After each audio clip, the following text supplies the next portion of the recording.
Halo, Penyembahan yang benar, kita membahas tentang bagaimana dalam perspektif Abrahamik, baik itu Yahudi, Kristen, dan Islam menyembah yang benar. Dan saya sebagai orang Katolik, Kristen Katolik, kita mengenal bagaimana menyembah Allah yang benar sesuai dalam perjanjian lama dan perjanjian baru. Dalam perjanjian lama, secara lebih khusus Allah telah memperkenalkan kepada para nabi, termasuk Raja Daud, ya, para tokoh-tokoh dalam perjanjian lama bagaimana penyembahan-penyembahan secara terstruktur. Jadi bukan artinya bahwa penyembahan itu tidak ada aturan, tetapi penyembahan itu ada terstruktur. Dan penyembahan-penyembahan yang terstruktur itu diwariskan sampai pada saat kedatangan Yesus Kristus yang akan juga diteruskan oleh para rasul, para murid, dan sampai dengan detik ini sebagai orang Kristen, yaitu orang percaya. Nah, secara khusus dalam ajaran gereja Katolik, penyembahan yang benar itu bukan soal bagaimana cara kita bernyanyi. Sebab kemarin waktu saya diskusi sama Nandar, semuanya hampir kita bahas hanya nyanyian. Padahal dalam kekristenan, bernyanyi itu belum tentu sedang menyembah. Karena sekali lagi Ustadz Yusuf dan teman-teman Islam harus paham, saya mengajukan, ya ini perhatikan, saya mengajukan dalam perspektif Abrahamik dalam kitab Keluaran bab 25, dalam Imamat bab 1 sampai dengan bab 7. Dalam 1 Tawarikh bab 15 ayat 16, semua di situ dikatakan menyembah Allah ada ketentuan. Secara garis besar, tiga unsurnya adalah imam, altar, dan kurban. Yang dalam perspektif Yahudi dan Kristen secara khusus gereja Katolik ini masih dipertahankan. Penyembahan secara benar, vera adoratio. Nah, sekali lagi, ketika berbicara mengenai penyembahan, maka kita melihat bagaimana Allah sendiri yang menentukan bagaimana ia ingin disembah. Ya, perhatikan, Allah sendiri. Jadi bukan manusia. Ketika Allah memberikan perintah tentang kurban bakaran, tidak pernah yang mengajukan itu adalah manusia. Simak ya. Saya udah tahu kan saya mau nyentuh siapa, walaupun tanpa saya sebut, sudah tahu kan saya mau menyentuh siapa. Dalam perjanjian lama, dalam tradisi Yahudi, para nabi itu diberikan wahyu oleh Allah bagaimana cara menyembah. Tidak pernah ada negosiasi, tidak pernah ada kesepakatan, tetapi langsung perkataan Tuhan Allah itu diterima. Dan sampai dengan detik ini, orang Kristen tetap mempertahankan bagaimana Allah ingin disembah. Yaitu tadi, dengan tiga unsur utama Ustadz. Imam, altar, dan kurban. Bagaimana nanti penjelasannya, poin-poin apa itu imam, bagaimana menjadi imam, kemudian apa itu altar, apa itu kurban. Kita akan menjelaskan di sesi berikutnya. Penjelasan langsung kepada substansi. Ini masih prolog pembukaan. Jadi sekali lagi, penyembahan itu bukan bagaimana penyembahan itu bukan bagaimana terkait Anda bernyanyi. Karena seringkali orang Kristen itu dipahami kalau lagi bernyanyi sudah pasti menyembah. Belum tentu teman-teman. Atau seringkali kalau kami secara khusus orang Katolik sedang mencium patung, seringkali kami dituduh sedang menyembah. Padahal penyembahan itu bukan seperti itu. Penyembahan itu harus tiga unsur utama, imam, altar, dan kurban. Kalau tidak ada tiga unsur ini, maka tidak sah disebut sebagai penyembahan dan tidak sah disebut sedang menyembah Tuhan. Ya, saya ulangi. Ini udah 4 kali saya ulangi. Berarti harus paham. Ada tiga unsur dalam perjanjian lama: imam, altar, dan kurban. Kalau tidak ada salah satunya sekalipun, maka tidak sah disebut sebagai penyembahan. Dan dalam perjanjian baru, Yesus Kristus tidak sama sekali meniadakan hukum Taurat. Ingat bagaimana Yesus berkata, aku datang bukan untuk meniadakan hukum Taurat. Betul ya teman-teman ya? Maka di dalam Ibrani 10 juga dikatakan oleh Tuhan Yesus apa? Dikatakan dalam Ibrani 10 apa? Bahwa hukum Taurat hanyalah bayang-bayang dari apa yang akan datang, sedangkan wujudnya hanyalah adalah Yesus Kristus. Maka dalam perjanjian baru, Yesus tidak meniadakan sama sekali. Justru semakin menggenapi apa yang dalam perjanjian lama mengenai penyembahan yang benar, yaitu dengan adanya tiga unsur tadi. Nah, lantas bagaimana? Apakah kita sebagai umat bisa menyembah secara pribadi? Secara pribadi kita berhubungan, berkomunikasi dengan Tuhan Allah itu sama dengan devosi, bukan menyembah. Ya, karena sekali lagi praktik penyembahan dalam ajaran kekristenan khususnya gereja Katolik, menyembah itu harus ada yang namanya ekaristi. Ya. Jadi kalau misalkan teman-teman lihat bagaimana orang Kristen berdoa, bagaimana orang Kristen sedang bernyanyi, itu belum tentu menyembah. Itu yang harus tahu dulu. Karena penyembahan itu harus dilakukan dengan ada tiga unsur utama. Imam, altar, dan kurban. Seperti yang tadi saya sudah kutip dalam perjanjian lama, Keluaran 25, Imamat 1, Imamat 7, Imamat 1 sampai Imamat 7, 1 Tawarikh 15, yang nanti kita akan bahas di sesi berikutnya. Kurang lebih seperti itu bagaimana penyembahan yang benar dari saya. Silakan. oke.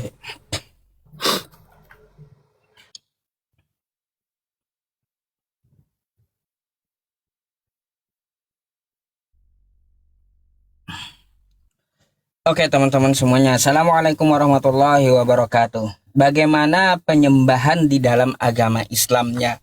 Kita sudah mengetahui bersama, di dalam agama Islam itu penyembahan terhadap Allah Subhanahu wa taala dengan memakai tata cara sholat ya. Sholat. Makanya ya Allah Subhanahu wa taala menyuruh untuk apa? Sholat. Karena sholat itu pun juga dia apa ya, kunci dari amalan-amalan yang lainnya kan kayak gitu ya teman-teman semuanya. Jadi ritual yang diajarkan dalam Islam apa adalah sholat itu kayak gimana dulu gitu, kita menyembah Tuhan, takbir Allahu Akbar, habis itu kita ruku lalu sujud, kan gerakannya ada gitu, gerakannya ada, tata cara penyembahan terhadap Tuhan semesta alam. Karena apa teman-teman semuanya, kita ini diciptakan memang untuk menyembah. Wa ma khalaqtul jinna wal insa illa liya'budun. Ya, tidak aku ciptakan jin dan manusia kecuali untuk menyembahku, kata Allah ya. Jadi seperti itu. Lalu tata caranya seperti apa menyembah Allah ini? Maka kita ikuti sunnah Rasulullah Shallallahu Alaihi Wasallam. Sallu kama ra'aitumuni usolli. Sholatlah kamu sebagaimana aku sholat, kata Nabi. Nah, itu adalah tata cara penyembahan di dalam agama Islam terhadap Tuhan langit dan bumi, Allah Subhanahu wa taala yang maha tinggi lagi maha suci. Ya, itu caranya diajarkan oleh Nabi Muhammad Shallallahu alaihi wasallam. Jadi, cara yang diajarkan oleh Nabi ini bukanlah cara yang baru, tetapi memang caranya para nabi. Jadi ya kalau kita membuka di dalam Quran ya teman-teman semuanya, Quran surah Al-Maidah ayat 48. Al-Maidah. Ya, Al-Maidah ya. Nah, Al-Maidah 48. Saya tampilkan. Oke. Ya teman-teman semuanya, di sini ya teman-teman kalau kita melihat ya tentang masalah, dan kami telah turunkan kepadamu Al-Quran dengan membawa kebenaran, membenarkan apa yang sebelumnya, yaitu kitab-kitab yang diturunkan kepadanya, dan batu ujian terhadap kitab-kitab yang lain itu. Maka putuskanlah perkara mereka menurut apa yang Allah turunkan, dan janganlah kamu mengikuti hawa nafsu mereka dengan meninggalkan kebenaran yang telah datang kepadamu. Untuk setiap umat di antara kamu, ya, nih, untuk setiap umat di antara kamu, kata Allah, ada aturan jalan yang terang. Udah diatur setiap umat. Jadi jalan yang terang itu seperti apa? Para nabi mengajarkan penyembahan terhadap Tuhan semesta alam. Ya, jadi teman-teman, Islam itu adalah penyempurna ajaran para nabi terdahulu. Ada satu gerakan yang mana satu gerakan itu ya kita praktekkan di dalam sholat kita dan dipraktekkan oleh para nabi. Begitu cara sembah yang betul ya. Itu dulu yang kita harus kaji, kan seperti itu. Jadi memang penyembahan terhadap Allah Subhanahu wa taala apakah dulu juga sholat? Enggak. Tadi ayatnya apa? Mereka mempunyai syariat sendiri-sendiri. Bukan berarti tidak menyembah Tuhan umat Islam. Mereka mempunyai syariat sendiri-sendiri. Ya, ada aturan sendiri-sendiri dari agama Samawi ini. Yang sebelum-sebelumnya aturannya seperti apa, silahkan kan kayak gitu. Ya, teman-teman semuanya, mungkin itu yang saya sampaikan sebagai pembuka masalah penyembahan. Ya, penyembahan yang benar itu seperti apa, terus ritualnya seperti apa. Nanti akan saya sampaikan ke Joseph setelah sesi ini ya. Sekalian juga sesi pertanyaan. Ada ini ya teman-teman semuanya, ada yang mau saya tanyakan kepada Joseph nanti tentang berkaitan masalah penyembahan. Cuma waktunya ini belum sampai ke pertanyaan. Karena Joseph akan memulai melempar pertanyaan dan menyanggah narasi saya dulu, lalu saya jawab, dan setelah itu baru saya bertanya kepada dia. Oke ya teman-teman, terima kasih. Ambil pulpennya, ambil cemilannya, ambil kopinya. Mari simak.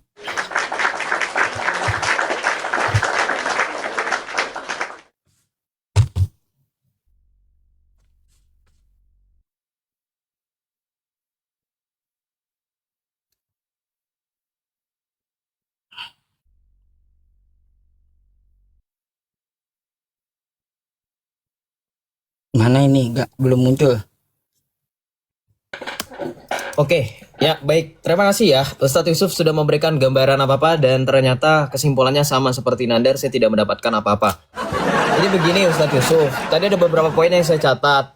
Dibilang yang pertama gini, ketika kita membahas tentang penyembahan, balik lagi di awal saya sudah bilang bahwa di dalam perjanjian lama dan secara definitif menyembah itu bukan bagaimana manusia mau seperti apa penyembahnya. Karena ini kita tidak berbicara aturan sendiri, betul nggak teman-teman? Yang punya aturan, yang punya hak prerogatif itu Tuhan. Sama seperti kalau kita analogi raja. Raja mau rakyatnya mau menghormati kayak gimana, kalau tidak sesuai dengan keinginan raja, raja tidak akan menganggap itu sebagai penghormatan, betul nggak teman-teman? Tidak bisa seenak jidat. Contoh, saya datang kepada raja. Oh, menurut saya menghormati raja dengan membungkuk. Ternyata raja tidak mau dibungkukkan. Yang saya datangi ternyata rajanya Islami sekali misalkan. Karena dalam pandangan Islam, ruku dan sujud hanya kepada Allah, sedangkan raja tersebut tidak mau dirukukan, maka itu bukan bentuk penghormatan. Itu contohnya.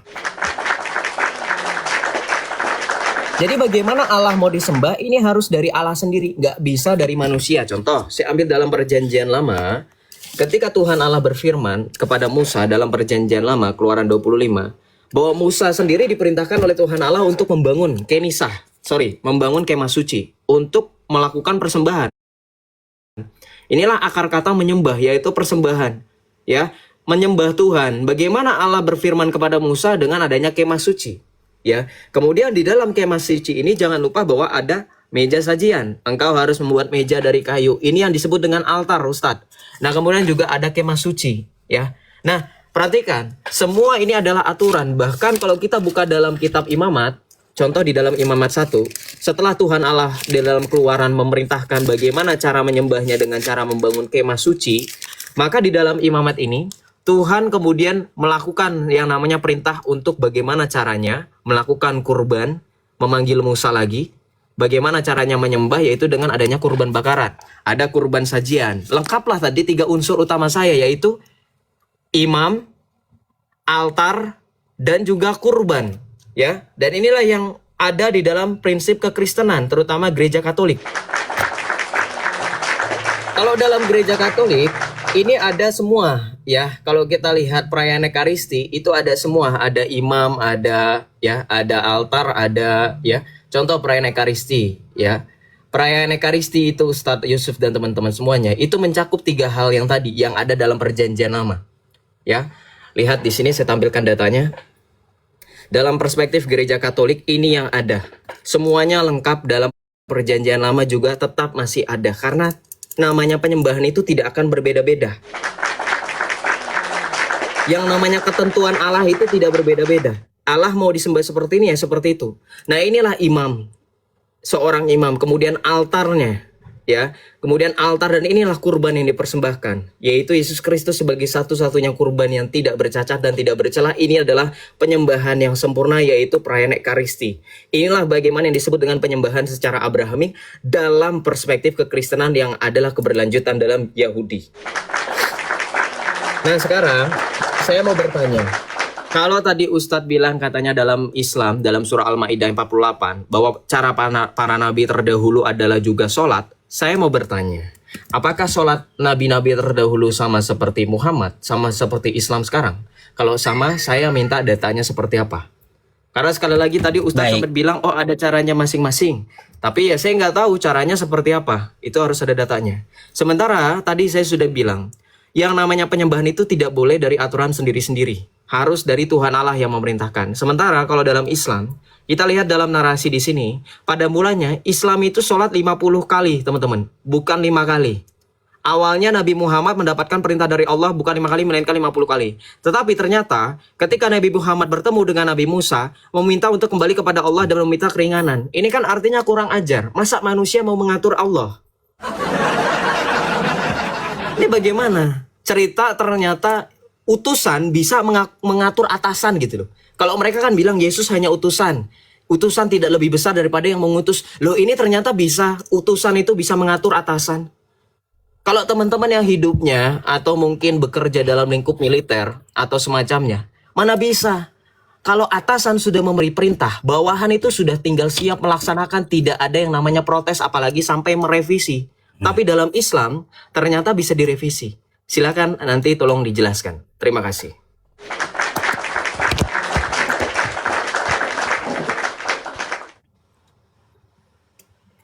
Ntar Ustadz, aku balik gambar dulu.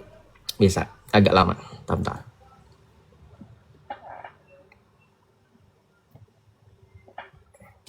Nah, Oke. silakan. Baik. Diterima dulu. Saya akan jawab ya apa yang dikatakan oleh Joseph bahwa dia bertanya bagaimana para nabi itu menyembah Tuhan semesta alam. Nah kayak gini, Sep ya, kau kan minta data. Baik, aku akan tunjukkan datanya dari Bible maupun Al-Quran. Mari ya kita ke Abraham dulu. Nabi Abraham. Jadi Abraham ini adalah nabi atau Ibrahim ini adalah nabi yang kami akui ya. Dan saya ambil ceritanya di Kejadian 24 nomor 52. Ketika hamba Abraham itu mendengar perkataan mereka, sujudlah ia sampai ke tanah menyembah Tuhan. Ingat, di sini Abraham sujud ya. Oke? Nah, terus hal ini juga diabadikan oleh Allah Subhanahu wa taala, teman-teman semuanya, di dalam Quran surah Ibrahim ayat 40. Rabbi ja'alni muqimas shalah wa min dzurriyyati rabbana wa taqabbal du'a. Ya Tuhanku, jadikanlah aku dan sebagian anak cucuku orang yang tetap melaksanakan sholat. Apa tadi sholat? Ya, salah satu ritualnya sujud. Oke? Terus juga ya teman-teman, mari kita keluar dari Abraham serta ke Musa. Musa di Keluaran 34 nomor 8 ya, di dalam Bible Joseph. Bagaimana bunyinya? Segeralah Musa berlutut ke tanah lalu sujud menyembah Tuhan ya. Musa pun juga sujud menyembah. Musa berlutut ke tanah lalu sujud. Nah, hal ini juga diabadikan oleh Allah Subhanahu wa taala di dalam Quran surah Toha ayat 14. Innani anallah la ilaha illa ana fa'budni wa aqimis sholata li dzikri. Sesungguhnya aku ini adalah Allah ya, tiada Tuhan selain aku, maka sembahlah aku, lagi-lagi tegakkan sholat. Nabi Musa juga melakukan gerak sujud. Oke? Terus lanjut ke zaman Daud. Daud di 1 Tawarik 29 nomor 20. Kemudian Daud berkata kepada segenap jemaah itu, pujilah kiranya Tuhan Allahmu. Maka mereka segenap jemaah itu memuji Allah nenek moyang mereka, dan kemudian mereka berlutut lagi-lagi sujud ya, Daud ya, kepada Tuhan dan kepada raja. Terus ya teman-teman, lanjut ke zaman Nabi Ezra. Nabi Ezra di Nehemia 8 nomor 6 ya. Lalu Ezra memuji Tuhan Allah yang maha besar, dan semua orang menyambut dengan amin amin. Nah ya, jadi ritual yang benar itu kata para nabi, dia mengucapkan ya Allahu Akbar, lalu disertai menyambut dengan amin amin sambil mengangkat tangan. Kemudian mereka berlutut dan sujud menyembah kepada Tuhan dengan muka sampai ke tanah. Oke? Nah, itu ya penyembahan yang betul. Terus ya, lanjut ke Yesus. Matius 26 nomor 39. Maka ia maju sedikit, lalu sujud Yesus. Ajaran para nabi itu sujud. Makanya di mana umat Islam diperintahkan untuk sujud? Mari kita ke dalam Quran surah Al-Baqarah. Ya. Sabar teman-teman. Al-Baqarah. Nih, ayat 43.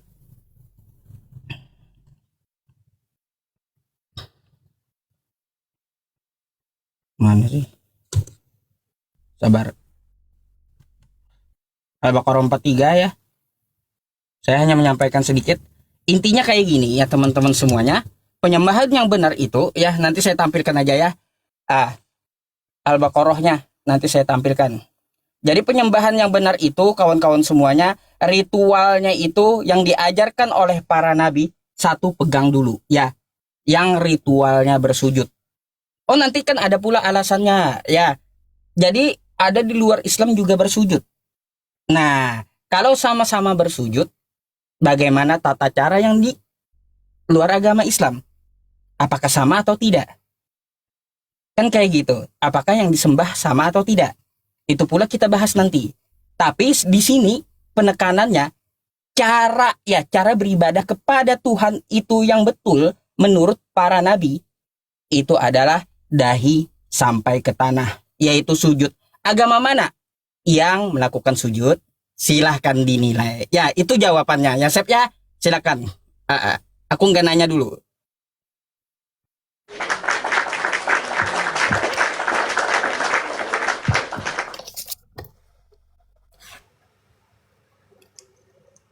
Belum ya ini. Oke. Oke, terima kasih Ustadz Yusuf. Ya, jadi agak rancu ya, masih belum dapat saya. Kenapa belum dapat? Oke, saya mengerti poinnya. Ya, saya mengerti poinnya sujud. Tapi dari semua gerakan sholat hanya sujud. Apakah tidak ada i'tikal, tidak ada yang namanya ruku, tidak ada namanya i'tidal, tidak ada namanya duduk di antara dua sujud? Ayo, apakah sholat hanya sujud saja? Terus tadi di akhir Ustadz Yusuf bilang dengan closing, dengan percaya dirinya mengatakan, apakah agama yang sujud itu? Siapakah agama yang sujud itu? Silahkan dijawab. Ya saya jawab. Sebelum Islam datang ribuan tahun, agama paling tua di muka bumi, Hindu dan Buddha pun sujud. Apakah sujud sudah pasti menyembah? Belum tentu. Kalau teman-teman lihat dalam tradisi contoh, dalam pendekatan budaya, kalau orang Jawa sungkeman, sujud sama orang tua, apakah itu juga menyembah? Belum tentu menyembah. Jadi kata gini, kalau di dalam Alkitab tercatat sujud menyembah, itu karena mereka hadir di hadapan hadirat Allah. Kalau Anda bawa keluaran tadi, kita lihat di dalam keluaran 34 ayat 8. Kenapa Musa berlutut dan kemudian sujud ke tanah? Karena Musa mendapatkan 2 loh batu. Dia naik ke Gunung Sinai di hadapan Allah, dia sujud. Allah betul-betul hadir, maka mereka bersujud. Kalau Anda baca di dalam Kejadian 24 ayat 52, kenapa Abraham sujud? Karena Abraham ditampakkan sosok Allah, yaitu teofani. Ya, kalau Anda baca lagi ketika Abraham didatangi oleh 3 sosok malaikat, teman-teman tahu kan? Abraham sujud kepada malaikat itu karena hadirat Allah hadir. Ini justru yang saya tanya kepada Nandar kemarin Ustadz. Kalau Anda pakai ayat ini semakin bubruklah Islam. Kenapa? Abraham, Musa, ya, itu tidak ada yang sujud melihat mana arah Mekah, tidak. Kenapa? Sekali lagi Ustadz kalau baca ayat itu jangan dipotong-potong. Mereka sujud karena mereka mendapatkan penglihatan akan Allah itu sendiri. Musa bertemu dengan Allah, bercakap-cakap dengan Allah, mendapatkan 2 loh batu. Abraham bertemu dengan Tuhan Allah. Daud pun sama, dalam 1 Tawari 29-20 mengajak pada segenap jemaat untuk sujud melutut kepada Allah karena disitulah kemah suci tadi, tempat kenisah Allah, hadirat Allah. Nah sekarang pertanyaannya, begini Ustadz, ya bukan pertanyaan, sorry. Garis besarnya ketika mereka sujud, itu hadirat Allah itu ada, pasti ada. Ya, dan perhatikan, sujud itu bukan berarti menyembah, karena sekali lagi, ya perhatikan teman-teman. Di sini saya tampilkan data bahwa ternyata nggak cuman Islam. Ya, kalau misalkan sujud-sujud saya malas bahasnya. Kenapa? Mohon maaf teman-teman kita, saudara-saudara kita setanah air yang Hindu, Buddha itu juga sujud gitu loh. Ya, mengelilingi suatu bentuk bangunan lagi. Apakah artinya mereka menyembah juga? Apakah mereka bagian dari Abrahami? Kan tidak. Ini adalah cara mereka bertemu dengan Sang Hyang. Ya, gitu loh. Nah, kemudian gini. Saya sudah tadi bilang, kalau masalah ritual-ritual itu urusan belakangan. Nih, kalau kamu baca dalam Keluaran, itu Musa di hadapan kemuliaan Tuhan, makanya dia bisa sujud. Loh, kalau Islam sejak kapan Allahnya hadir di masjid? Allah itu hanya ada di Baitullah, di Mekah, ya kan? Bahkan kalau ngomongin Kristen, Kristen juga ada sujud rebah ke tanah nih, para imam kami yang ingin ditahbiskan. Ini bukan sujud lagi, ini sudah rebah ke tanah. Merendahkan dirinya serendah-rendahnya, bukan hanya sujud nonggeng. Dan bahkan kalau Ustadz Yusuf mau tahu, Yesus itu nggak cuman kalau pakai Yesus ya. Kalau teman-teman mau ikut Yesus, katanya kita mencintai Yesus karena kami mengikuti Yesus. Ya udah, kalau gitu Yesus nyanyi. Kalian juga nyanyi dong. Gimana? Sesudah menyanyikan nyanyian pujian, pergilah Yesus dan murid-muridnya ke Bukit Zaitun. Gimana? Islam mau nyanyi? Kan nggak gitu ya. Jadi gini Ustadz, saya kembalikan. Di dalam Keluaran bab 25, ya, ini ada bagaimana tata cara menyembah. bagaimana cara menyembah ini? Ada kemah suci, ada persembahan khusus. Ini Musa. Ini ada meja roti sajian. Kemudian kalau kita balik ke Kejadian 18 misalkan. Abraham pun menyembah Tuhan Allah dengan mempersembahkan roti dan anggur melalui Imam Agung Melkisedek. Sekarang pertanyaan saya, kalau Ustadz Yusuf pakai data yang tadi dalam Al-Quran, Al-Baqarah yang nanti ditunjukkan, saya nggak tahu Al-Baqarah berapa. Kemudian tadi Ustadz sempat bilang dalam Ibrahim ayat 41 katanya ya, kalau tidak salah. Rabbana taqabbal doa. Jadikanlah anak-anak cucuku orang-orang yang sholat. Nah sekarang pertanyaan saya, tadi belum terjawab. Sholat seperti apa yang sehingga Ibrahim 25 nabi dari Adam sampai dengan Muhammad itu mempunyai tata cara yang sama? Kalau beda ya berarti beda-beda. Bukan menyembah namanya. Karena tadi saya sudah ajukan analogi. Menyembah itu nggak boleh ngasal-ngasalan. Ya, silahkan dijawab.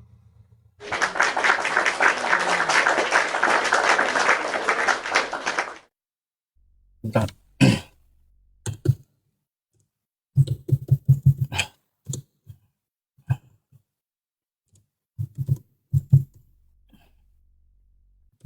Bentar ya.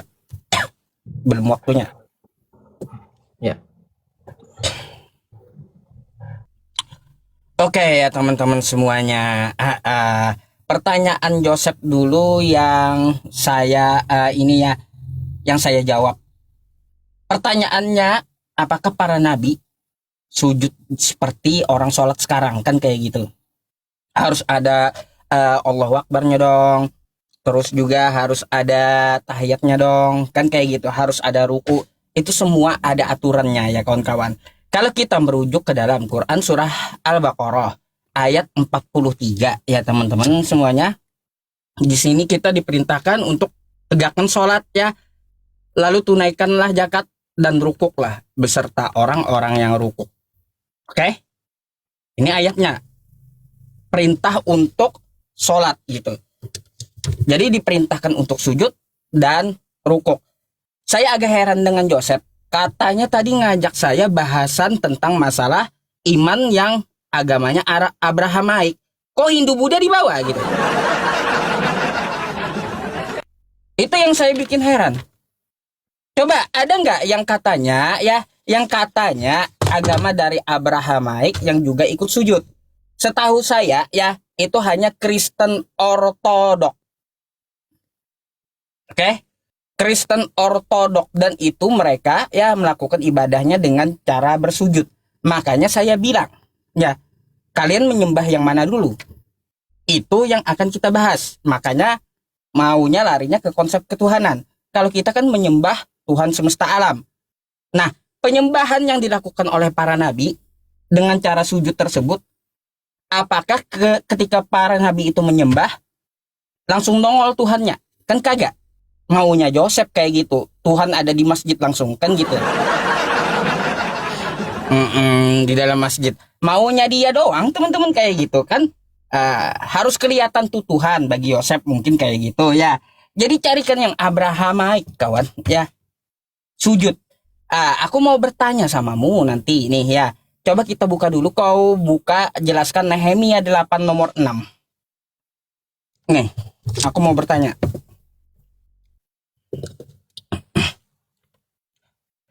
Lalu Ezra memuji Tuhan, Allah yang maha besar, dan semua orang menyambut dengan amin amin. Sambil mengangkat tangan, kemudian mereka berlutut dan sujud menyembah kepada Tuhan dengan muka sampai ke tanah. Ini diajarkan oleh para nabi di kitabmu. Ini ritual siapa yang meniru? Biar saya bilang meniru ritualnya. Kenapa? Ini adalah ritual cara para nabi terdahulu menyembah Tuhan. Coba kau jelaskan sama aku apa maksudnya? Ini ritual siapa? Ya, itu pertanyaan saya. Yang dia mengangkat tangannya lalu mengucapkan Allahu Akbar. Lalu semua orang menyambut dengan amin amin sambil mengangkat tangan. Kemudian berlutut lalu sujud menyembah kepada Tuhan dengan muka sampai ke tanah. Ini ritual para nabi ya dari kitab kamu. Tolong kamu jelaskan tentang hal ini ya. Saya pengen tahu Ritual siapa itu? Oke? Nah, teman-teman semuanya ya, kalau kita melihat ritual Islam kita ya, seperti sholat, shollu kama ra'aitumuni usolli ya. Sholatlah kamu sebagaimana aku sholat. Masalah angkat tangan ya, itu ada dasarnya kami. Semua diajarkan oleh Nabi. Oke? Nggak sembarangan. Lalu saya mau tanya, ritual Kristen khususnya Katolik ya, Katolik seperti mencium patung Yesus dan Bunda Maria, ada nggak diajarkan Yesus? Katolik, saya punya videonya, mencium patung dan juga mencium patung Bunda Maria, Yesus dan Bunda Maria, itu ada nggak diajarkan oleh Yesus? Kasih saya datanya. Di mana Yesus mengajarkan mencium patung? Silakan ya. Itu aja penyampaian saya. Dan tolong ya dijelaskan Nehemia 8 nomor 6 tadi. Silakan.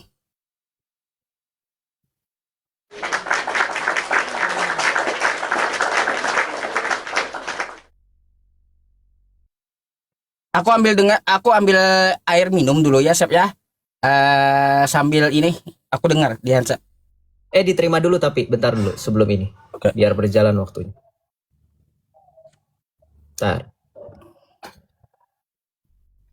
Bentar ya. Nah ini. Di mute dulu kali, takut bocor nanti. Oke, baik kita jawab ya. Mengenai Nehemia 8 ayat 6. Dari tadi bahas sholat. Saya tadi sudah bilang, kenapa akhirnya saya bahas Hindu Buddha? Simak baik-baik penjelasan dan narasi saya teman-teman. Gerakan, perhatikan, gerakan atau gestur tubuh apapun ketika menyembah Tuhan, itu bukan format yang wajib. Makanya coba kalau orang menyampaikan sesuatu tuh pahami dulu konteksnya. Makanya saya tadi kan juga pakai analogi ketika tradisi Jawa, budaya Jawa misalkan. Ya, adat Jawa ketika mau menikah pasti sungkeman dulu. Sungkeman itu kan sampai sujud, ada yang mencium kaki orang tua, betul nggak teman-teman? Nah kalau cuman modal sujud, cium-cium, itu sudah sama dengan menyembah. Loh kalau gitu berarti kita menyembah orang tua gitu. Jadi apa artinya? Bukan konteks khusus, bukan menjadi kewajiban gerakan atau gestur itu. Kalau tadi ditanya, apakah orang Kristen juga sujud? Loh, sebelum Islam datang, wah ini mancing-mancing Joseph. Saya ini punya data itu lebih banyak daripada Muhammad. Nih, perhatikan. Teman-teman bantu tap-tap layar ya, supaya nggak rungkat. Nah ini. Nih. Ini sholat. Nih, Katolik nih. Nah. Lihat nih, sujud. Nih.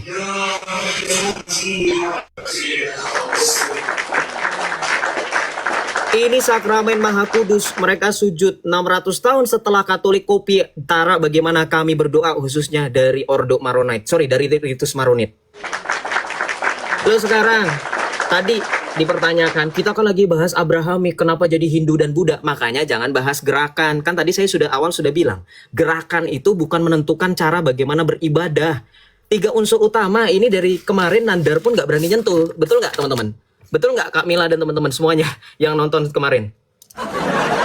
Unsur penyembahan yang benar itu mau kamu mau sujud, mau berlutut, mau apa itu nggak jadi masukan. Nih unsur dulu, 3 unsurnya nih. Unsurnya, imam pertama, kedua altar, ketiga kurban. Ini saya sudah 2 ronde, saya sudah tanya sama Ustadz Yusuf, Islam ada atau enggak? Karena dalam perjanjian lama, nih lihat, kalau Anda bahas Nehemia tadi, Nehemia 8 ayat 6, nih ayat 6, Ezra itu nggak lagi buka Al-Quran, Ezra itu buka Taurat, ngebaca Taurat dan perayaan Hari Raya Pondok Daun. Yang Ezra pimpin membacakan Taurat, bukan membacakan ayat-ayat Al-Quran. Sekarang saya tanya sama Ustadz Yusuf Fei, saya hormati bagaimana Islam menganggap ustadz-ustadz dan kiai ulama itu punya ilmu agama. Islam yang awam juga jujur jawab sama saya. Syarat menjadi imam sholat itu ada nggak? Ini Ezra ini tidak wudhu, tidak mempunyai kapasitas untuk menjadi imam sholat, kok kalian samakan Ezra ini sholat seperti Islam? Baca dong. Ezra ahli kitab itu berdiri di atas mimbar kayu yang dibuat untuk keperluannya itu. Di sebelah kanannya berdiri Matia, Sema, Anaya. Lu imam apa keroyokan? Ini kalau pakai ayat ini, Ezra itu ngimamin ada Matia, ada Sema, ada Anaya, Uria. Sedangkan imam dalam Islam itu satu, mana ada didampingin. Ngaco, makanya jangan pakai ayat Alkitab untuk membenarkan, ya. Kenapa? Karena begini, kalau Anda mau pakai ayat ini makin jelas bahwa di dalam Islam tidak ada yang namanya imamat. Ya, perhatikan, tidak ada yang namanya imamat. Oke, jadi tolong dijawab dulu penyembahan yang benar, imam, altar, dan kurban Islam mana? Ya, saya bisa buktikan Musa mempersembahkan kurban bakaran, Elia mempersembahkan kurban bakaran, Yakub mempersembahkan kurban, Abraham mempersembahkan kurban. Sebelum akhirnya kurban anaknya yang tunggalnya itu Ishak digantikan dengan kambing jantan, semua mempersembahkan kurban. Perjanjian lama semua mempersembahkan kurban, bahkan di dalam Ibrani dikatakan apa? Ibrani 10 dikatakan hukum Taurat adalah bayang-bayang dari apa yang datang, sedangkan wujudnya sendiri adalah Yesus Kristus. Di dalam hukum Taurat hanya terdapat bayangan saja dari hal-hal baik yang akan datang dan bukan wujud dari hal tersebut. Karena itu dengan kurban yang sama yang setiap tahun terus-menerus dipersembahkan. Jadi dalam perjanjian lama semua mempersembahkan kurban. Adakah Islam setiap berdoa mempersembahkan kurban? Jawab. Kemudian saya tanya, ketika Anda mau berbicara mengenai doa, mengenai sholat, atau Anda bertanya mengenai gereja Katolik, ini cara orang Katolik beribadah.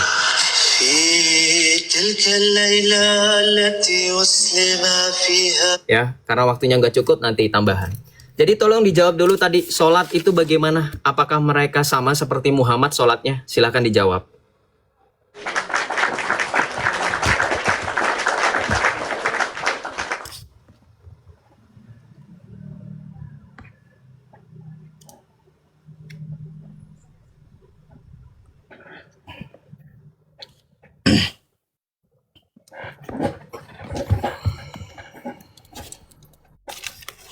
Oke ya teman-teman semuanya, saya agak heran gitu dengan Joseph ini. Ketika saya minta jelaskan Nehemia, dia kesana kemari gitu. Lalu jawabannya Nehemia sedang tidak buka Al-Quran. Jawaban macam apa gitu? Nehemia sedang tidak buka Quran. Ini jawaban apa sih? Yang aku minta kamu jelaskan di situ, ya ritualnya seperti apa, kan kayak gitu. Terus ritual itu apa maknanya dan siapakah yang menirukan ritual tersebut? Ya, itu yang saya tanya. Kok malah ngomong jawabannya saat itu tidak ada Ezra lagi buka Quran?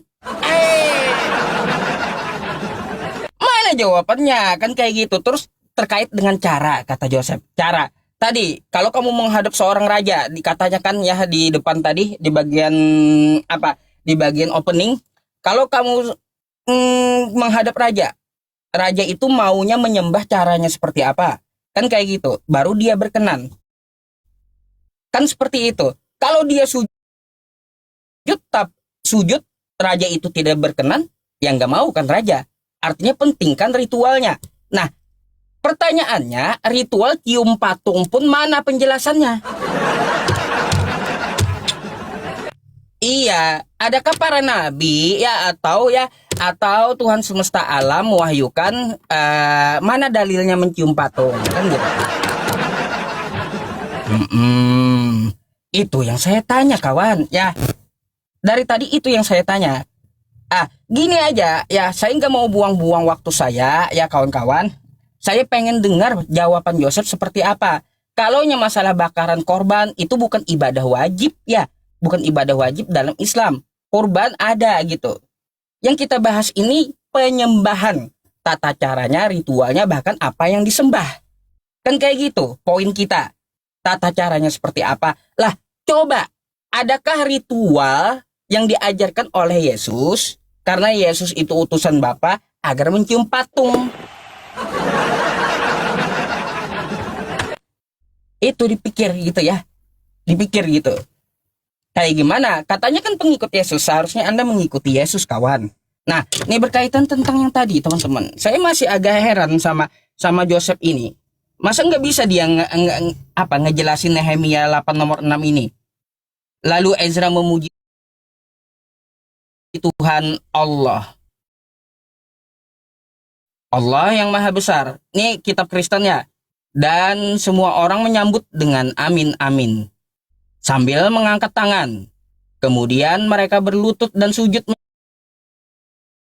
menyembah kepada Tuhan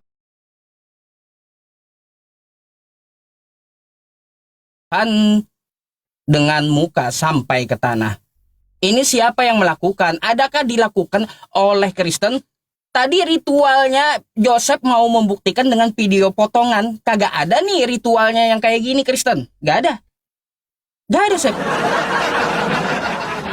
Yang kau tunjukkan tadi, karena bukan cuma satu di sini, bukan cuma sujud disebutkan ritual itu ya. Ritualnya ngangkat tangan juga, bukan cuma sujud. Sujud memang ada dua, sujud penghormatan dan sujud penyembahan. Harus ku akui itu, sujud penghormatan dan sujud untuk penyembahan. Sujud itu hanya untuk Allah gitu. Dan sekarang setelah syariat Islam datang ya, sujud kepada manusia nggak boleh. Gitu, Sep. Oke? Lalu kau kayak gimana menjelaskan Nehemia 8 nomor 6 itu? Siapa yang melakukannya di kitabmu itu? Ezra memuji Tuhan sambil mengangkat tangan dia, Allahu Akbar, kata Ezra. Lalu yang di belakang Ezra, amin, amin, kata di belakangnya. Setelah itu mereka berlutut, lalu sujud ke tanah. Itu siapa tuh yang melakukan gitu? Ya. Tolong kamu jelaskan ya. Jawaban kamu tidak jelas dan ya aku mau jawab apa lagi, pertanyaan kamu udah terjawab masalahnya. Bingung udah saya ngomongnya teman-teman. Ya. Habis gitu. Saya paparkan semua untuk Joseph. Artinya kayak gini saja ya. Di dalam umat Islam itu ada dalilnya setiap ritual yang dilakukan untuk keagamaan. Joseph bertanya, apakah ada spesifikasi imam? Betul. Dia harus banyak baca Quran dan fasih lidahnya. Oke? Nah, itu betul. Itu spesifikasi imam di masjid. Silakan kau mau ketawa atau mau apa, itu nggak penting gitu. Ya, nggak penting. Kenapa saya bilang nggak penting? Bukan pembahasan kita tentang masalah menyembah. Silakan diterima. Oke. Saya lanjut ya. Nehemia ini kan tadi saya sudah jawab ya. Kenapa diulang-ulang lagi? Ini kan Nehemia. Dan saya bacakan dari ayat sebelumnya di ayat 5. Ezra ahli kitab itu berdiri di atas mimbar kayu yang dibuatnya, perhatikan makanya. Di sebelah kanannya berdiri Matitya, Sema, Anaya, Uria. Bayangkan. Saya gambar posisi orang sholat. Ini contoh ya. Ini orang. Ini makmum. Ya, saya kan mantan Islam. Ini makmum. Ini saf. Ini satu saf. Ini saf-saf. Kau bayangkan di sini tertulis kalau misalkan Ezra mengikuti cara Islam, sejak kapan imam di dalam Islam itu didampingin oleh orang sebanyak ini? Ada berapa nih? 1, 2, 3, 4, 5, 6. Terus di sebelah kirinya ada 1, 2, 3, 4, 5, 6, 7. Lu mau keroyokan sama Allah, mau ketemu Allah keroyokan. Makanya gue bilang mereka tidak membaca Al-Quran. Kenapa baca di sini di ayat 9-nya? Wah, benar nih Islam nih, pelenggar nih. Di ayat 9 baca, mereka membacakan kitab itu Taurat Allah. Tadi kamu sudah akui. Di Islam imam masjid itu harus fasih baca Al-Quran. Ini Al-Quran apa Taurat? Ngaco, makanya saya bingung kok kamu nggak paham-paham. Saya harus jelasin 2 kali, buang-buang waktu. Kalau kamu bilang katanya di Islam sujud itu nggak boleh ke manusia, sudah disempurnakan, pret nih. Kau berantem dulu sana sama Habib Bahar nih. Ini sujud ke Habib Bahar. Video santri cium kaki Habib Bahar. Waduh. Atos, angel, Islam. Ini sujud sama Bahar gimana? Mau bilang apa ini? Bukan Islam ini. Jadi gini teman-teman, tolong Ustadz Yusuf PI, saya ini sudah nggak mau buang-buang waktu. Justru saya nggak mau buang-buang waktu, karena kalau saya menjelaskan itu pasti jelas. Dengerin. Dalam kepercayaan kami, dalam iman kekristenan yang sejati, orang sujud, orang cium, itu belum tentu menyembah. Kalau ada orang Katolik cium patung, itu bukan bagian dari penyembahan. Penyembahan kami pada saat perayaan Ekaristi. Pak Ustadz Yusuf PI, kalau berkenan, tanya sama orang Katolik yang jujur. Kalau nggak percaya sama saya, udah nggak apa-apa. Tanya sama orang Katolik yang jujur, tanya. Apakah kalau kamu lagi Ekaristi, lagi misa, pernah nggak kamu tiba-tiba cium patung? Jadi kami mencium patung itu, kamu katakan katanya tidak pernah dilakukan Yesus. Kalau Yesus nggak pernah main HP, kita nggak jadi main HP. Hah? Sekarang saya tanya sekarang. Tadi kan sudah di awal, tadi saya tanyakan. Sholatnya Islam, pakai data tadi saya. Sholatnya Islam awalnya 50 kali, teman-teman. Tapi dapat diskon. Muhammad nego sama Allah. Didiskon lah jadi 5. Nah, tadi kan Ustadz sudah mendengar analogi saya. Yang namanya kerajaan, raja. Kita anggap Allah Tuhan itu raja. Karena memang kan Malikul Amlak. Tuhan itu raja di raja. Yesus kami itu raja di raja. Allah kami raja segala raja, Tuhan di atas segala Tuhan. Raja memerintah kepada rakyatnya. Kalau kamu mau ketemu raja harus hormat. Sama seperti kamu mau ketemu presiden harus pakai baju ini. Tentu setiap presiden negara berbeda-beda punya caranya tersendiri. Betul nggak teman-teman? Nah, yang mengeluarkan peraturan itu kepala negara. Rajanya sendiri, presiden sendiri. Sekarang sama dengan Tuhan. Tuhan mengeluarkan peraturan, Allah mau disembah dengan 3 cara. Ini nggak disentuh sama ucup. Orang Yahudi menyembah Allah dengan imam, altar, dan kurban. Orang Kristen, terutama saya sebagai orang Katolik, menyembah Allah dengan imam, altar, dan kurban. Mana Islam? Yang saya pertanyakan Islam. Jangan kemana-mana dulu. Islam mengaku bagian dari Abrahamik. Tunjukkan kalian bagian Abrahamik. Atau kalau tidak, sekarang kita buat petisi, keluarkan Islam dari Abrahamik. Ternyata Islam tidak memenuhi syarat menyembah Allah yang benar. Anda bilang katanya, oh kurban itu tidak penting bagi kami. Wah, bisa-bisanya Anda meniadakan peraturan Allah dalam perjanjian lama. Dalam perjanjian lama ketetapan Allah tidak berubah. Dalam Mazmur tertulis, Tauratku hukum yang sempurna. Makanya Yesus berani mengatakan, aku datang bukan untuk meniadakan hukum Taurat, melainkan menggenapinya. Maka ketika menyembah, orang Kristen sama sekali tidak meniadakan 3 unsur tadi. Imam, altar, dan kurban. Sesuai dalam Keluaran 3:25, Imamat 1 sampai dengan Imamat 7. 1 Tawarikh 15, ketika diperintahkan untuk bernyanyi, Raja Daud menetapkan dari antara orang-orang keturunan Lewi untuk memimpin nyanyian. Bahkan mereka diperintahkan untuk mengiringi. Ya, ada musiknya, alat musiknya. Sekarang pertanyaan saya, dari 3 unsur tadi nggak pernah terjawab oleh Nandar dan Ustadz Yusuf yang sekarang saya hadapi. Kenapa Islam mau atau bahkan sampai dengan detik ini diakui sebagai agama Abrahamik, sedangkan 3 unsur penyembahan tadi tidak sama sekali dipenuhi? Silahkan dijawab. Ya, jadi cium patung, sujud ke patung, itu bukan lagi urusan penyembahan. Itu devosi namanya Ustadz. Bedakan devosi dengan menyembah. Tadi Ustadz sudah sepakat penghormatan. Jadi jawab ya pertanyaan-pertanyaan saya tadi, silahkan.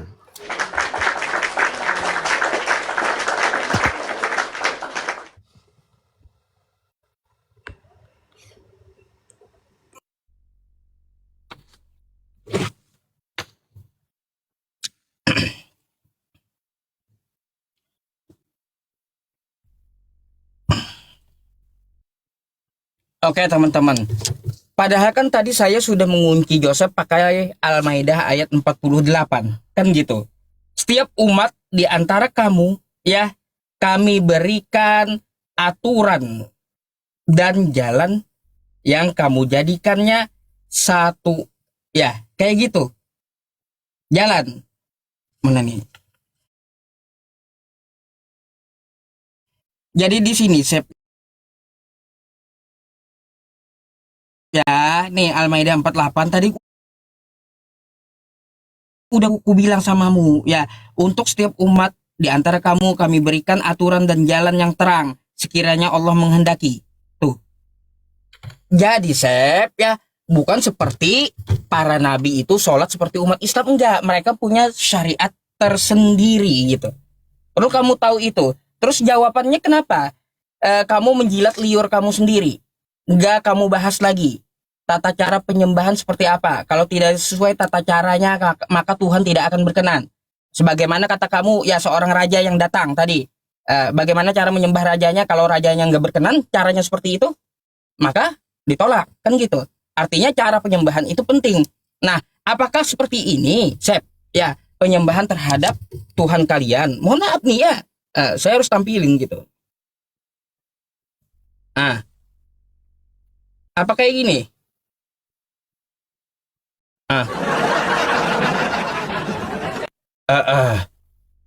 Apakah kayak gitu?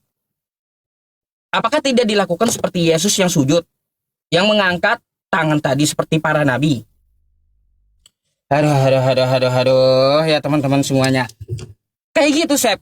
Jelaskanlah, tolonglah jelaskan sama aku. Aku masih menunggu kamu, ya, menunggu kamu. Di mana ya para nabi atau Yesus mengajarkan cium patung kayak gitu.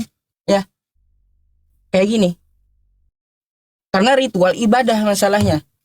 Ritual ibadah gitu. Kata kamu kalau ibadahnya ritualnya nggak cocok sama rajanya, nggak berkenan, ya udah.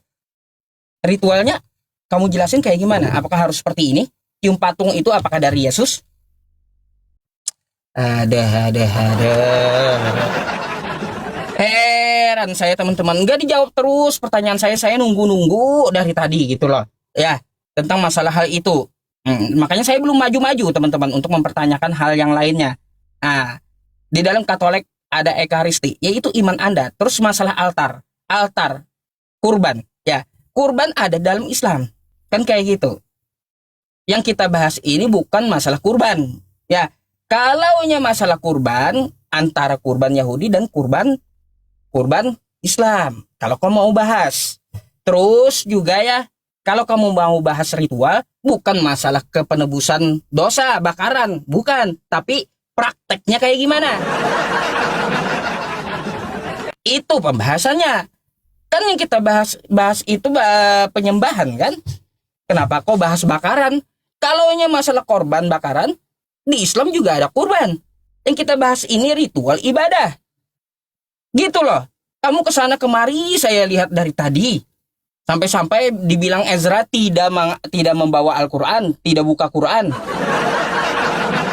Apa gitu loh. Ayo, silakan kamu jelaskan kepadaku. Caranya kayak gimana gitu biar Tuhan berkenan. Adakah Yesus, jawab ya, satu aja, adakah Yesus meritualkan cium patung seperti yang ku tampilkan ini? Sedap-sedap ini perpuluhan. Bukan. Oh, sukarela ini kolekte sedap-sedap. Nah, kan gitu Sep. Nah, jadi apakah ada dicontohkan oleh Yesus? Kan junjungannya adalah Yesus, maka wajib kita harus mengikuti Yesus, kan kayak gitu kata kamu. Nah, berkaitan yang lain-lainnya Sep ya, masalah sholat yang katanya 50 waktu ditawar, itu udah melenceng gitu loh. Coba kamu fokus ke tema tentang masalah apa yang kita bahas kali ini, yaitu tentang masalah penyembahan kan? Bukan masalah apa yang lain-lainnya. Penyembahan, artinya penyembahan dalam Kristen, penyembahan di dalam Islam. Bagaimana ritualnya, siapa yang disembah. Gitu. Oke? Dah, tolong dijawab itu. Iya, lebar banget gitu. Kesana kemari dia.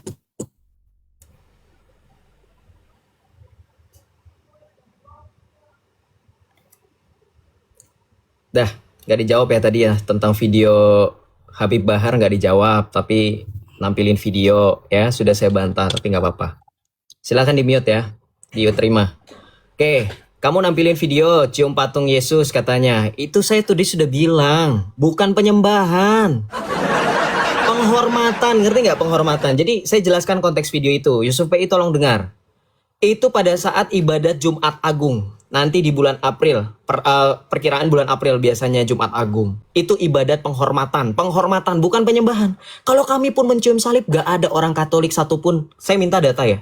Nandar kemarin udah sekakmat bahas cium patung ini. Ada nggak orang Katolik seluruh dunia manapun mau tanya sama orang Jawa, Sunda, Batak, sampai orang Papua sekalipun, ada nggak mereka yang mencium benda mati? Itu benda mati loh, patung ya. Aku itu benda mati, itu hanya menghormati figur yang dilukiskan. Tapi apakah ada sampai mereka buang-buang duit berpuluh-puluh juta ngantri cuman modal cium patung atau cium batu, tiba-tiba hapus dosa, clear?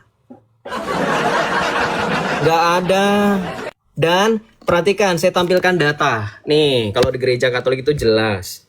Ibadah yang sejati itu bukan cium patung, perayaan Ekaristi. Kok kamu nggak berani bahas itu? Katanya itu bukan urusan kami. Ya kalau bukan urusan kami ya saya juga nggak peduli dengan jawaban kamu dong. Nggak bisa kayak gitu dong. Kita diskusikan supaya menambah wawasan.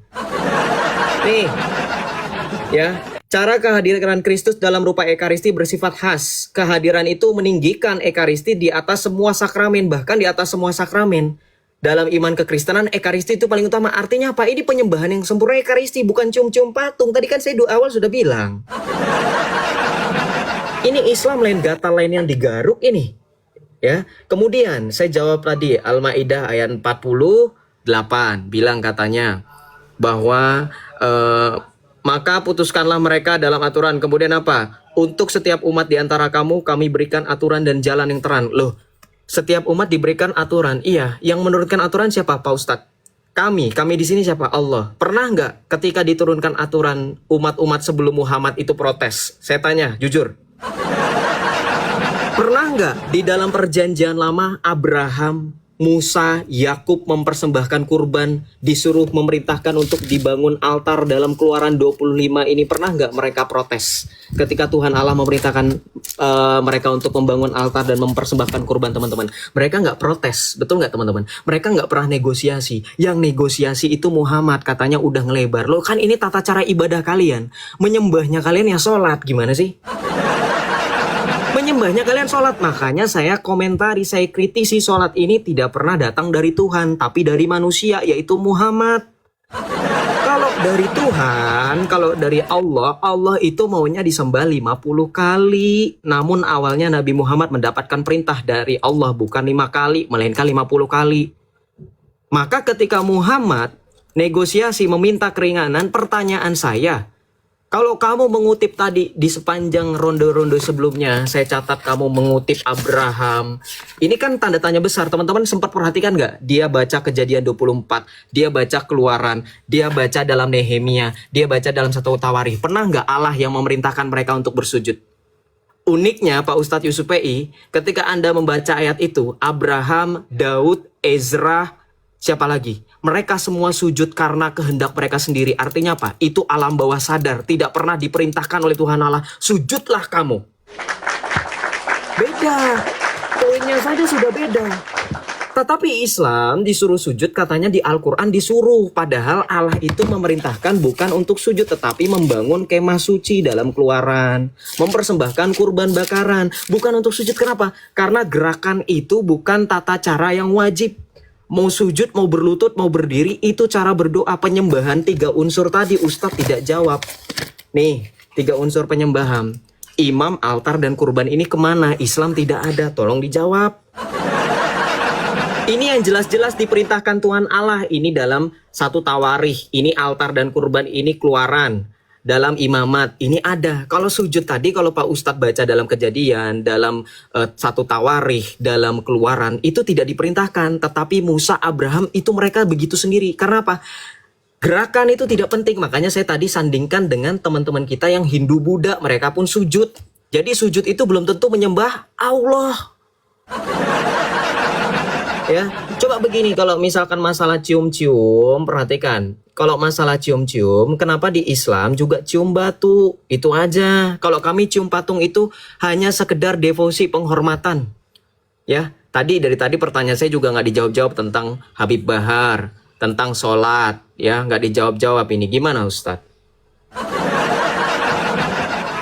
Tolong dijawab ya. Ini saya sudah mencoba untuk menjawab ya. Saya sudah pakai data. Rematch.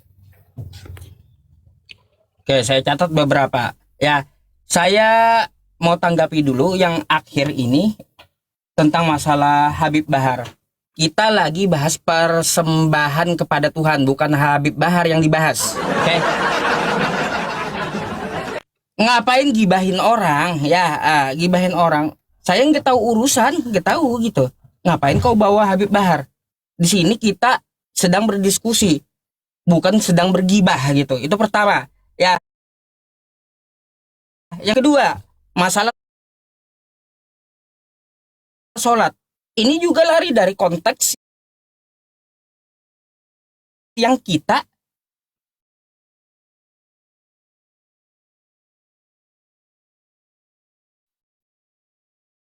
nih, ya, mari baca.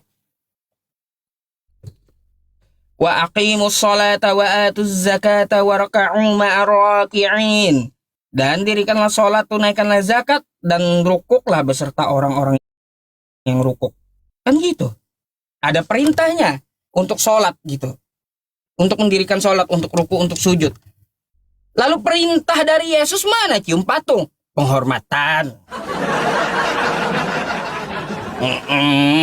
Penghormatan katanya. Lalu ritual apa yang diajarkan oleh Yesus ke Katolik coba? Ritual apa? Sejak kapan Yesus mengajarkan ritual begini, ritual begitu dalam Katolik ya? Sejak kapan itu? Apakah ada dari gereja pertama?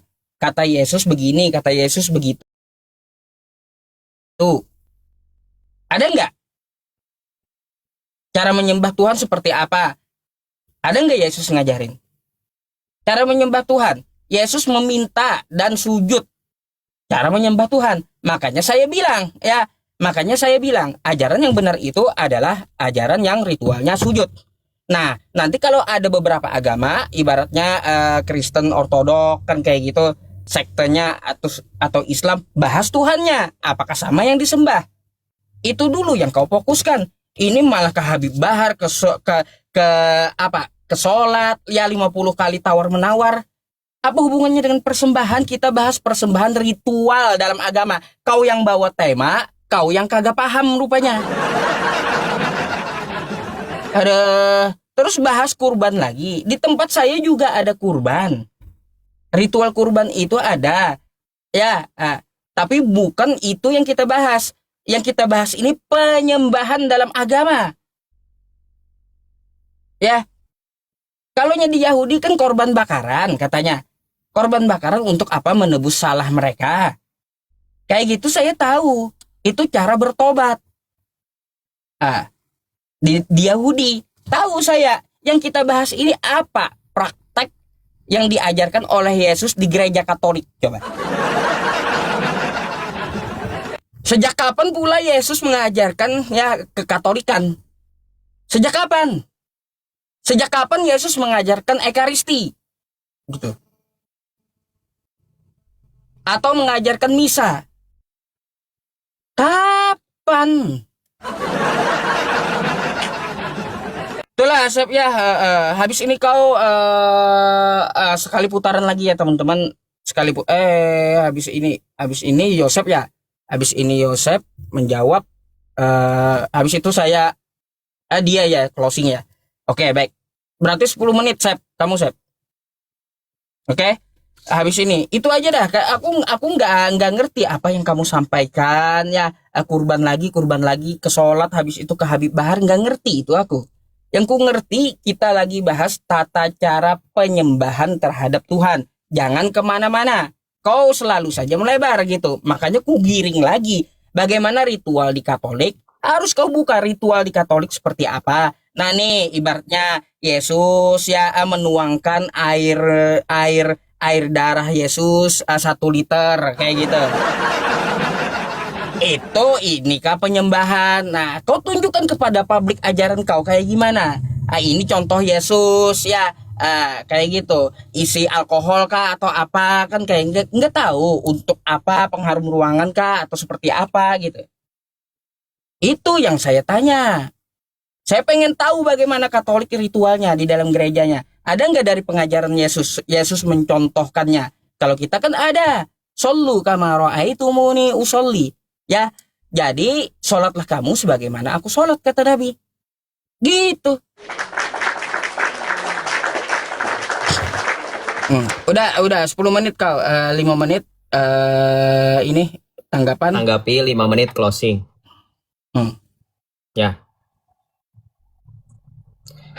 Oke, aduh, saya kira Yusuf PI yang digelarkan Ustadz ini sudah bisa belajar, ternyata nggak belajar. Oke, saya jawab dulu ya, Ustadz. Yusuf PI, hello, dengerin. Ini sengaja saya pakai lukisan ini, kaca patri ini. Ini Ekaristi loh. Ekaristi itu artinya apa? Membagi-bagikan, memecah-mecahkan roti dan anggur. Katanya, sejak kapan Yesus mengajarkan Ekaristi? Dengan sombongnya, maka bisa dilihat inilah kualitas ustadznya Islam yang sok-sokan ngomongin tentang Yesus. Bikin malu kan? Nih, saya tampilkan secara ayat. Ini lukisannya, ya. Ini perjamuan kudus atau Ekaristi. Nih ayatnya. Yesus menetapkan perjamuan Tuhan, ya. Nih, penetapan perjamuan Tuhan di dalam Injil Lukas bab yang ke-22 ayat ke-14 sampai dengan 23. Lalu ia mengambil roti, mengucap syukur, memecah-mecahkannya dan memberikannya kepada mereka. Katanya, inilah tubuhku yang diserahkan bagimu. Ini yang ada dalam gereja Katolik. Ya, kalau di dalam Islam, tadi kita lihat Ustadz Yusuf. Nih, contoh Katolik. Nih. خبزا بيديه المقدستين ورفع عينيه إليك أيها الله أبوه ضابط الكون. Itu roti. Loh, kalau ditanya lagi anggurnya mana? Tenang Islam nih. Demikian juga dilakukannya dengan cawannya sesudah makan. Ia berkata, cawan ini adalah perjanjian baru oleh darahku yang ditumpahkan bagi kamu. Inilah anggur. Ya, inilah anggurnya. Islam jangan tahu anggur yang dipakai untuk sakramen atau pada saat perjamuan kudus, sacramental wine itu beda dengan alkohol wine. Makanya pemikiran kamu jangan minum alkohol mentang-mentang di dalam Islam apa yang diharamkan jadi halal. Tadi katanya di Islam ada kurban. Kurban lu dibagi-bagiin. Orang Israel, orang Yahudi dan orang Kristen, kurban itu kagak dibagi-bagiin, kurban hewan lo ya. Orang Israel perjanjian lama kurbannya kagak dibagi-bagiin. Islam berkurban, dagingnya dibagiin. Tahu sendiri kalau di dalam perjanjian lama kurban itu yang dinamakan kurban bakaran, dibakar sampai habis, baunya menyenangkan hati Tuhan. Itulah kurban bakaran, bukan kurban di Islam. Itu aja udah beda. Sekarang kalau misalkan Ustadz Yusuf membanggakan sholat dalam surah Al-Ma'idah, dalam surah Al-Baqarah, saya minta begini ya. Anda baca dalam surah Al-Baqarah, tegakkanlah sholat. Ada nggak di dalam Al-Quran? Ketika orang Islam sholat, takbiratul ihram, Allahu Akbar, baca doa iftitah, ada nggak dijelaskan dalam Al-Quran? Nggak ada. Pada saat ruku, baca subhana rabbiyal azimi wa bihamd dan seterusnya, ada nggak? Nggak ada. Ini yang harus kita pertanyakan, ya. Kemudian kamu bilang katanya tadi saya bahas Habib Bahar udah nggak nyambung. Loh, Ucup, jangan framing. Ingat gak tadi dia bilang apa? Di Islam itu datang menyempurnakan bahwa di dalam Islam tidak ada lagi manusia sujud kepada manusia karena dilarang. Nah, saya tampilkan videonya itu. Habib Bahar dicujud dan dicium oleh pengikutnya. Habib Bahar loh, Habib, bukan sekedar ustadz kayak kamu. Saya kan menanggapi, saya membantah. Makanya kalau nggak mau dibantah, jangan ngomong yang bikin saya bantah dong. Udah tahu Joseph pasti ada aja bantahannya, datanya banyak. Kalau cuma cium-cium patung mah ya ampun, saya sudah bilang itu bukan penyembahan, itu penghormatan. Dan Yesus pun dicium kakinya oleh salah seorang perempuan. Nggak jadi masalah. Lagi pula itu bukan bagian dalam Ekaristi. Saya tadi sudah tampilkan. Ya, jadi ini kalau saya mau closing nanti, ini imam, altar, dan kurban nggak ada. Di Islam sudah diakui nggak ada. Terus kenapa kita bahas konsep Abrahamik? Jadi bukan penyembahan. Jangan salah, jangan dipotong temanya jadi salah paham orang-orang. Tema kita hari ini, penyembahan Abrahamik seperti apa? Saya sudah jelaskan di awal. Orang Yahudi yang garis keturunan Abrahamik, orang Kristen yang Abrahamik secara rohani, mengenal adanya penyembahan ada 3 unsur. Imam, altar, dan kurban. Dalam gereja Katolik dikenal dengan perayaan Ekaristi. Sedangkan Islam tidak ada sama sekali. Ini yang harusnya dibahas. Tapi kamu malah kemana-mana. Cium patung, cium batu. Saya tanggapin cium Hajar Aswad aja nggak ditanggepin kan? Ya.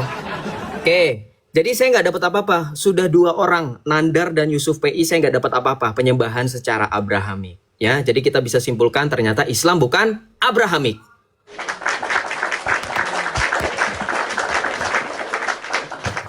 Oke, closing ya, langsung ya berarti ya 5 menit ya.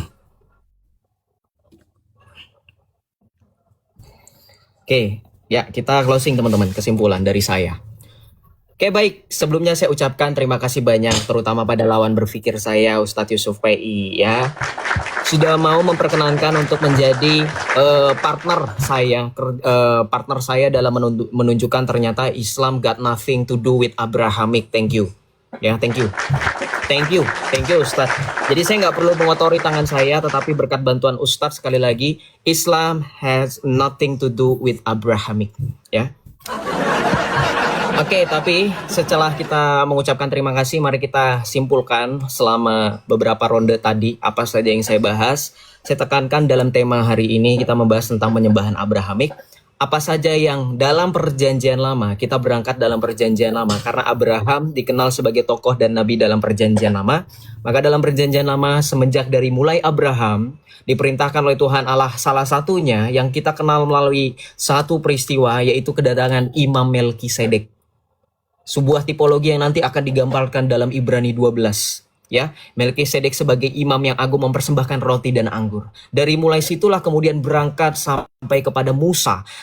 Dari situlah kemudian kita juga mengenal Musa, di mana Musa diperintahkan Tuhan Allah untuk mempersembahkan kurban bakaran yang sebelumnya Tuhan Allah memerintahkan Musa untuk membangun kemah suci, yang di dalam kemah suci itu ada ruang maha kudus, ada altar, ada tabernakel, dan di dalam Musa juga Allah perintahkan dan tetapkan imam-imam dari keturunan Harun dan juga saudaranya Lewi. Dalam 1 Tawarikh 15 tadi, dalam Keluaran 25, kemudian dalam Imamat bab 1 sampai dengan Imamat bab 7, semua jelas ketentuan cara menyembah Allah. Teman-teman Kristen maupun Islam yang saya kasihi, perhatikan. Ketika Anda mempertanyakan apakah orang Kristen yang sejati tetap menyembah Allah sebagaimana dalam Abrahamik, maka kami jawab iya. Karena dalam kekristenan kami memiliki imam. Dalam gereja Katolik kami memiliki imam. Kami memiliki altar dan kami memiliki kurban. Imam yang adalah diutus dari Tuhan Yesus sendiri melalui para rasul. Dan para rasul itu mengutus para murid-muridnya sampai dengan detik ini. Itulah yang dikenal dengan suksesi apostolik. Para imam-imam itulah yang berhak untuk merayakan kurban. Sebab tidak seorang pun boleh merayakan kurban selain daripada imam itu sendiri. Sama seperti bangsa Israel. Kalau orang Islam belajar, atau boleh tanya Ustadz Yusuf sama Moreh, orang Israel, orang Yahudi tidak boleh masuk ke dalam ruang maha kudus sembarangan, karena hanya imam-imam yang terpilih. Mereka mempersembahkan kurban, itu pun ada aturan, ada runutan, tidak boleh sembarangan. Dan itu cara mereka menyembah Allah. Bukan hanya sekedar dengan gerakan, mau itu sujud, mau itu cium, mau itu mengangkat tangan, mau itu ruku, mau itu berlutut. Semua itu hanya gerakan yang secara sadar. Tidak pernah Tuhan Allah dalam perjanjian lama memerintahkan sujudlah, tidak pernah. Semua itu atas dasar alam bawah sadar mereka. Maka sekali lagi, penyembahan Abrahamik yang sempurna hanya ditemukan dalam iman kekristenan berdasarkan Ibrani 10 ayat 1. Yang dikatakan apa? Sebab hukum Taurat hanyalah bayang-bayang dari apa yang datang, sementara wujudlah adalah Yesus Kristus. Jadi Yesus Kristus adalah wujud dari akan datang, di mana di dalam Ibrani 4 juga dikatakan sebab imam besar, yaitu Yesus Kristus yang jadi sentral figur kami dalam perjanjian baru, sekaligus menggenapi apa yang dalam perjanjian lama, yaitu 3 unsur penyembahan, imam, altar, dan kurban. Maka sekali lagi teman-teman, kita bisa buktikan dari kesimpulan ini siapakah yang sebenarnya masuk dalam kelompok Abrahamik. Kita bisa simpulkan bahwa hanya sampai dengan detik ini Yahudi, yaitu salah satunya golongan Yahudi Rabinik yang sampai dengan detik ini mempertahankan dengan 3 unsur penyembahan, juga dengan kekristenan khususnya dalam gereja Katolik. Apakah kemudian kita menyambungkan ini kepada Yesus Kristus? Ya, sengaja saya memakai kaca patri ini. Inilah perayaan Ekaristi, inilah penyembahan dari 3 unsur, yaitu ada imam, ada altar, dan ada kurbannya, yaitu dirinya sendiri sebagai kurban anak domba yang tidak bercacat dan tidak bercelah. Semua nabi-nabi menuruti perintah Allah. Musa mendapatkan perintah Allah, tidak pernah negosiasi. Musa mendapatkan 10 perintah Allah, tidak pernah dikorting oleh Musa jadi 5. Abraham diperintahkan Tuhan Allah untuk mengkerat kulit katanya. Tidak pernah Abraham bilang, Allah dilaser aja jangan dikerat. Semua nabi-nabi menuruti. Mereka bilang iya dan amin. Mereka tuliskan kepada keturunan mereka sampai dengan detik ini. Ketika Yesus hadir, Yesus bilang, aku datang bukan untuk meniadakan hukum Taurat, melainkan untuk menggenapinya. Maka dalam penyembahan inilah orang Kristen menyembah Allah yang sejati, yaitu dalam 3 unsur, imam, altar, dan kurban. Terima kasih.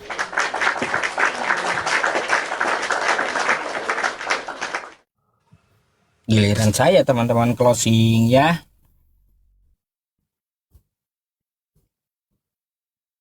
Ingat ya, jangan nyebrang, Ustadz.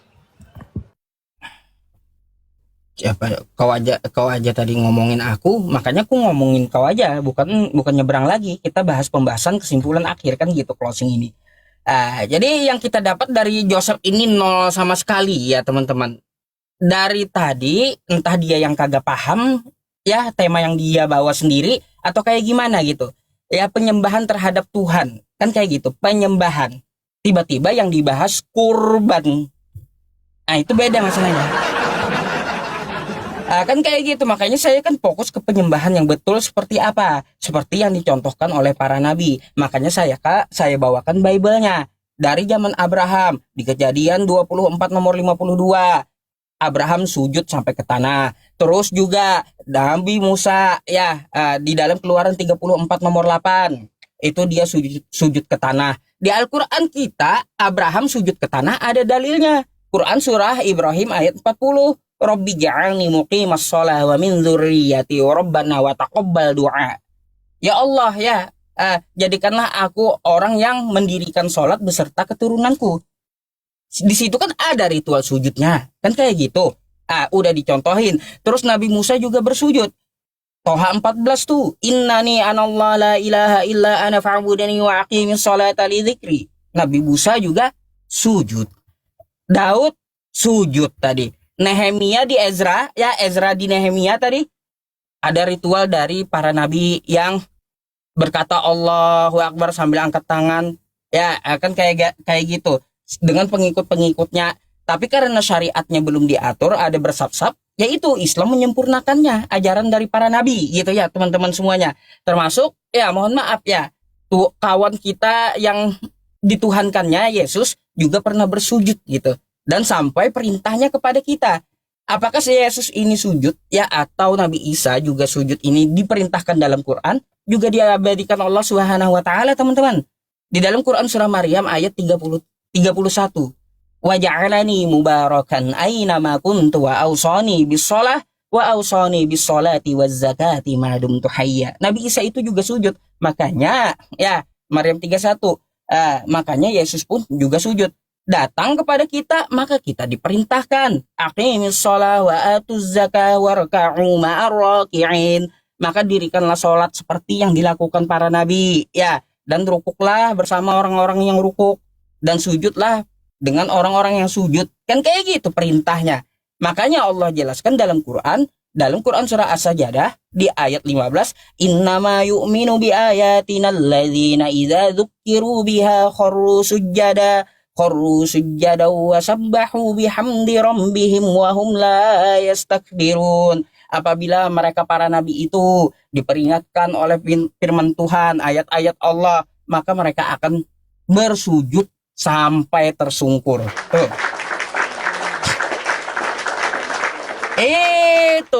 Ini ibadah seminggu sekali. Ya, joget-joget pula. Ada yang dicium pula seminggu sekali. Berharap masuk surga. Mimpi kawan. Kan gitu. Mimpi. Jadi sholat ya penting teman-teman semuanya. Sholat itu sangat penting. Ya pembeda kita dengan orang kafir. Jadi teman-teman kayak gini. Kalau kita merujuk ke Al-Bayyinah ayat 6. Ya di situ dikatakan ya di Al-Maidah ayat 6 tersebut, sesungguhnya innalladzina kafaru min ahlil kitabi wal musyrikina fi nari jahannam khalidina fiha ulaika hum syarrul bariyah.